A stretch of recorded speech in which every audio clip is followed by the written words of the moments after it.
በጣም በዛ በዛ የምር በዛ። ሀይሚ በዛ፣ ቡርኬ በዛ፣ የእውነት በጣም በዛ። እንዴ ሽማግሌ እንኳን የማታከብሩ ቢያንስ እንኳን እናንተ ሚፍታህን አታከብሩም እንዴ? ስንት ቀን ሙሉ ከእናንተ ጋር ሲያሸማግል እናንተ የህፃናት ጸብ ይመስል እሱን ወደ ጎን ትታችሁ የራሳችሁን መልስ የምትመላለሱት ምንድን ነው እንዴ? አረ በቃ እንዴ! ለሽማግሌም እኮ ክብር አለ እኮ ባህላችንም አይደለም። ኧረ እንደዚህ ይበቃችኋል በቃ እንዴ! እሱ እኮ እንድትስማሙ ነው የሚጠራችሁ እንጂ እኮ የራሳችሁን ችግር ሞር እንድታሰፉ አይደለም አይደል? ስለዚህ ልታከብሩት ይገባል። ሚፍታን ራሱ በእናንተ መሀል ማን እየተሰቃየ እንደሆነ ልትረዱ ይገባል። በእናንተ መሀል ማን እየተሰቃየ እንደሆነ ታውቃላችሁ? ሚፍታ እየተሰቃየ ነው። ከዛ በተረፈ ደግሞ ሀይሚንና ቡርኬን የሚወዱ ወዳጆቻችሁ እየተሰቃዩ ነው። እንዴ ፍትህ ለነሱም እንዴ! ለነሱም አስቡ እንጂ እንዴ! ምን እየሆናችሁ ነው? መስመር እየሳታችሁ ነው። ሰላም ሰላም ቤተሰብ እንዴት ናችሁ? ሁሉ ሰላም፣ ሁሉ መልካም፣ ባላችሁበት ሰላማችሁ ይብዛልኝ እያልኩኝ ዛሬ መጥቻለሁ በአዲስ ቪዲዮ። እንዴት ናችሁ? ንፋስ ምናምን ነገር አለ። ድምፁ ሊረብሳችሁ ይችላል። ሶሪ ለድምፁ። ንፋስ እየተራመድኩ ነው፣ ስፖርት ልሰራ ወጥቼ ማለት ነው። እና ውዶችዬ እንዴት ናችሁ? ሁሉ ሰላም፣ ሁሉ መልካም። እኔ ምለው ጋይስ ምንድን ነው አልበዛም እንዴ? ኧረ በዛ። በቃ ዛሬ ሚፍታ ራሱ እኔ ሁሌ ፖላይት ሆኜ ነበር ማወራቸው። ዛሬ ግን ያን ነገሬን እተዋለሁ ብሏል። እኔም ዛሬ ፖላይት ሆኜ አላወራችሁ። ባይዘዌ ፖላይት ስለደጋገመው ሚፍታ ፖላይት ማለት ላይ ካለ አይደለ በተረጋጋ መንፈስ ነበር እያወራቸው የነበረው። ምንም አይነት ኃይል አልተጠቀምኩም ለማለት ፈልጎ ነው ሚፍታ በአማርኛ ማለት ነው ሲተረጎም። እና ልክ ነክ ሚፍታ፣ ከዚህ በላይ በጣም እንደውም ከቻልክ ተጨማሪ ኃይል ምናምን ጨምረክ ነበር መምጣት ያለብክ እንጂ እነዚህ አንተ ብቻ አትችላቸውም። በጭራሽ አንተ ብቻ አትችላቸውም። አንተ ብቻማ በፍጹም አትችላቸውም። እውነት እንዴ በዛ እኮ እንዴ! እሱ መጥቶ እናንተን ለማስታረቅ ሲል እናንተ የራሳችሁን እሱን ትታርጋችሁ የራሳችሁን መልስ ትመላለሳላችሁ። ዋት! ኧረ ይደብራል፣ የምር ይደብራል። እንዴ ደበረኝ። እኔ ሴሪየስ በጣም ነው የደበረኝ። በእናንተ መሀል እኮ የእናንተን ጸብ እያዩ መቼ ነው የሚታረቁት? መቼ ነው ፍቅር የሚሆኑት? ወይኔ ዛሬ ደግሞ ምን ይለቅቅ ይሆን ብለው እኮ በመሀል የሚሰቃዩ እኮ እህቶች አሉ። የምሬን ነው የምላችሁ። በመሀል የሚሰቃዩ እህቶች አሉ። የሁለታችሁም የምሬን ነው የምላችሁ። ልንገራችሁ፣ ይሄ እያስመሰለ ከሚወዳችሁ እያስመሰለ ለእናንተ ድጋፍ ከሚሰጠው ይልቅ በስርዓቱ በጣም በስነ ስርዓቱ በጨዋነት በጣም የሚወዳችሁ ሁለታችሁም እንድትለያዩ የማይፈልጉ በጣም ብዙዎች አሉ። እነዛ ደግሞ ውስጣቸው ታውቃላችሁ፣ ለእናንተ ያላቸውን ስሜት መረዳት አለባችሁ። ስለዚህ እኔ ይሄ ነገር የምናገረው ምንድን ነው፣ በጣም በዛ። በቃ በዛ። ሽማግሌ ቢያንስ ኦኬ አትስማሙ፣ ግን ቢያንስ ሚፍታን ልታከብሩት ይገባል። ሚፍታ እኮ ሊያስታረቃችሁ ነው የመጣው። በባህላችን ደግሞ ሽማግሌ ይከበራል። ሽማግሌ ስል በእድሜ ትልቅ ሳይሆን ሊያስማማችሁ ስለመጣ፣ ሊዳኛችሁ ስለመጣ፣ አንተም ተው አንቺም ተይ ሊል ስለመጣ። ሲጀምር ሚፍታ በእውነት እየሳሳ ነው የሚያወራቸው። አንድ እንኳን ጠንከር ያለ ነገር ተናግሮ አያውቅም ካያችሁት። ስለዚህ ሚፍታ ሌላ ተጨማሪ ሰው ጨምረክና እንጂ እነዚህ ሁለቱ በፍጹም አንተ ብቻክን አትችላቸው። እንዲህ መልስ ቀላል ይመላለሱታል እንዴ? መልሱን ደግሞ ጋይስ እኔ እምላችሁ ልጅቷ ኤልዳ የምትባለው ማለት ነው እንዴት ነው ቡርኬ ላይ የምትተኛበት?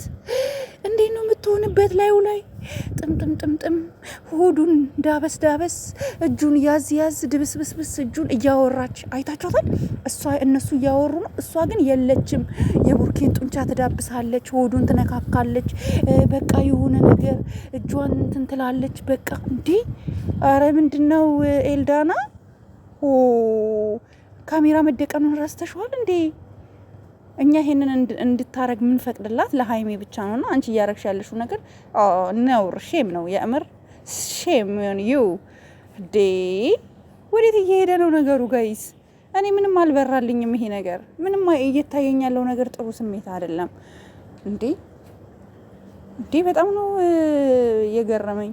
እንዴ ላዩ ላይ እንዴ ቡርኬ ላዩ ላይ እሱ እንዴ እኔ በጣም ነው የገረመኝ። ብብቱ ስር ምናምን እኔ የምለው ቡርኬ ብብትክ ስር ምንድን ነው የምታደርገው? ሴቶች እንደመጡ ብብትክ ስር ነው የሚገቡት እንዴ? የምሬን እኮ ነው እንዴ ገረመኝ በጣም። እንዴ በቅርብ ጊዜ የተዋወቃችሁትን ሰው በዚህ ደረጃ ላዩ ላይ ጥምጥም ረሼም ነው። እኔ እንጃ አላቅም። እኛ አሁን ሀይሚ እንደዛ ብታደርግ ምንም ማለት አለ። ምክንያቱም ረጅም ጊዜ የሚተዋወቁ ጓደኛሞች ናቸው ብለን ስለምናስብ። አንቺ ትላንት መተሽ ቡርኬን እንደዚህ መደባበስ ማውራት ምናምን፣ ኧረ ይደብራል፣ የምር ይደብራል። ኤልዳና ማለት ነው።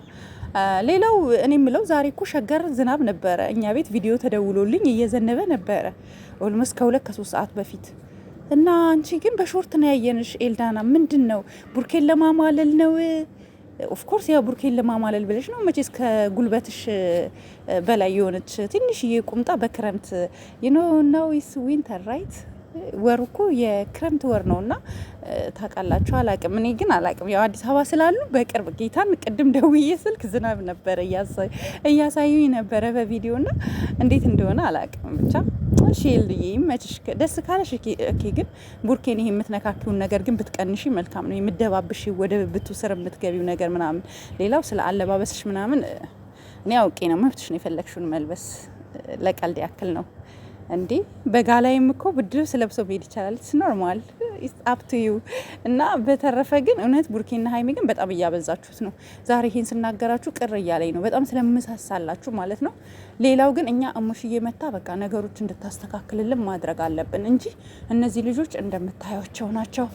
እኔ በቃ ወይ እሙሽዬ ወይ ጋሽዬ ይምጡ በቃ። ወንድሞቹ እነሱ የራሳቸውን ሌላ አጀንዳ ጀምረዋል እና እነሱን መጥተው እንኳን አስማሙልን ብለን እየለመናቸው ወደ እኛ እንኳን ዞር ብለው ማየት አልፈለጉም። እንደውላለን፣ እሺ ይስተካከላል፣ አሁን ደውዬ ቡርኪና አውርቼው ነበር እንደዚህ ምናምን ነው የሚሉን እኛ ስንደውል።